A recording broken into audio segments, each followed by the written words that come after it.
Energy Fitness Festival. Jedinečné podujatie, ktoré spája šport, pohyb a zábavu pod holým nebom. Tak sa poďte pozrieť, ako to tu vyzerá.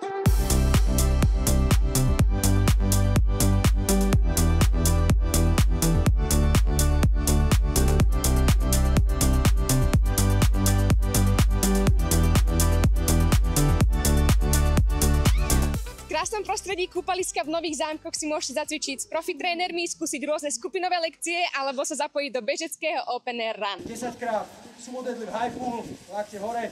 Skúsme teraz len pustiť nohu, vytiahnuť obidve páže dohora. Tak. A držíš polohu.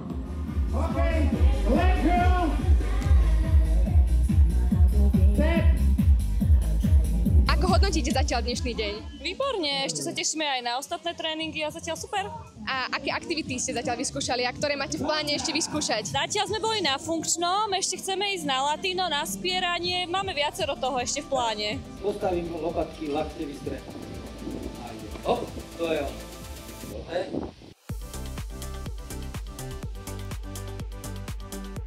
Čo by ste odkázali práve ľuďom, ktorí dneska neprišli? Že to môžu ľutovať. Ktorú aktivitu ste si dnes najviac užili? Spinning, jednoznačne spinning, úplne perfektný bol. S kamarátkou sem určite budeme chodiť každý rok. Vieš, kto je hlavným organizátorom tohto celého podujatia? No, hlavným organizátorom je, tak myslím si, že môj priateľ Michal Kiš a Redal Fitness. A navštevuješ toto športové centrum? Určite áno, veľmi často, pravidelne, hlavne teraz, keď mám trošku viacej času, že som nie nejakej plnej príprave. A čo si myslíš o tejto novinke charitatívneho Open Air Run? Tak ja som veľmi rád za to, pretože som taký fanúšik behania a rád behám aj ja, za to som sa aj zúčastnil. Takže som určite rád a verím tomu, že sa to osvedčilo a že sa to bude konať aj budúci rok. Pripraviť sa, pozor, štart!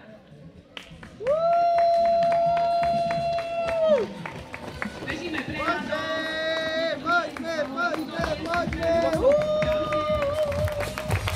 Aké sú tvoje prvé pocity po absolvovaní charitatívneho Open Air Run?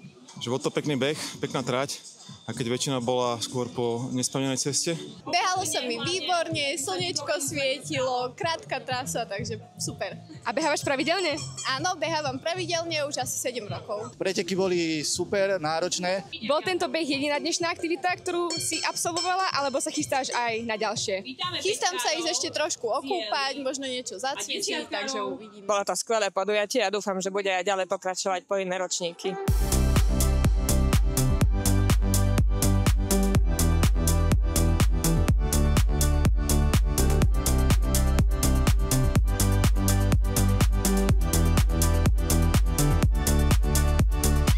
Festival je plný hudby, energie, skvelých značiek a inšpiratívnych ľudí, ktorí milujú zdravý životný štýl. Prečo ste sa rozhodli byť súčasťou tohto festivalu a spojiť sa s Redoubt Fitness komunitou? Práve preto, lebo to nie je len obyčajný nejaké fitness podujatie, ale práve preto, že to má aj charitatívny rozmer. Keďže poprvýkrát v histórii je podujatie spojené aj s behom a zaoberáme sa aj diagnostikou nôh a správnymi vložkami a bežeckými teniskami, tak sme doniesli toto zariadenie v podstate aj sem von. Veľmi dobrá atmosféra, ja som tu každý rok, takže my sme to veľmi tešili.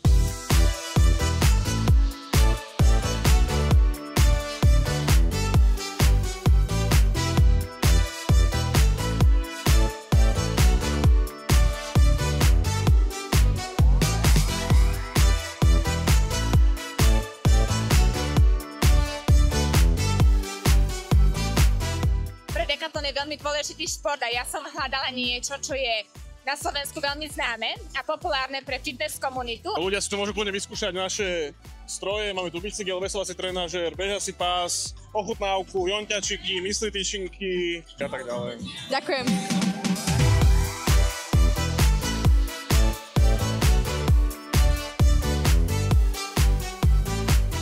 Prečo sa práve Redoubt Fitness rozhodol stáť za týmto podujatím ako hlavný organizátor? Tak vlastne hlavnou myšlienkou bolo prerazť vlastne steny nášho športového centra Redoubt Fitness a dostať sa troška von medzi ľudí a komunitu a vlastne tú našu myšlienku a podstatu v rámci komunity sme dokázali vybudovať krásny festival, ktorého je vlastne Redoubt Fitness srdcom. Vidíme tu športovať deti, vidíme tu športovať celé rodiny, dospelých na rôznych naozaj cvičebných tréningoch, ktoré tu máme, informovať o zdravom životnom štýle, či už tie naše detičky, alebo tých našich starých rodičov a to je vlastne to, čo je kľúčové pre tento festival.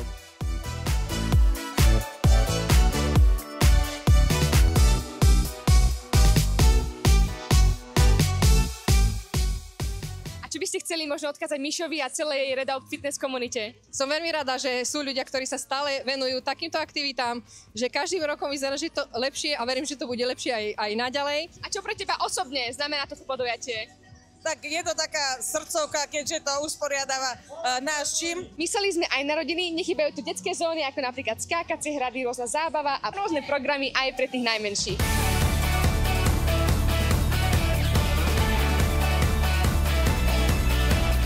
Chceš, aby sa to uskutočnilo aj budúci rok? Áno. A čo sa ti tu dneska na tomto športovom podujatí najviac páčilo? Beh. Beh? A skúšala si už aj tento skákací hrad?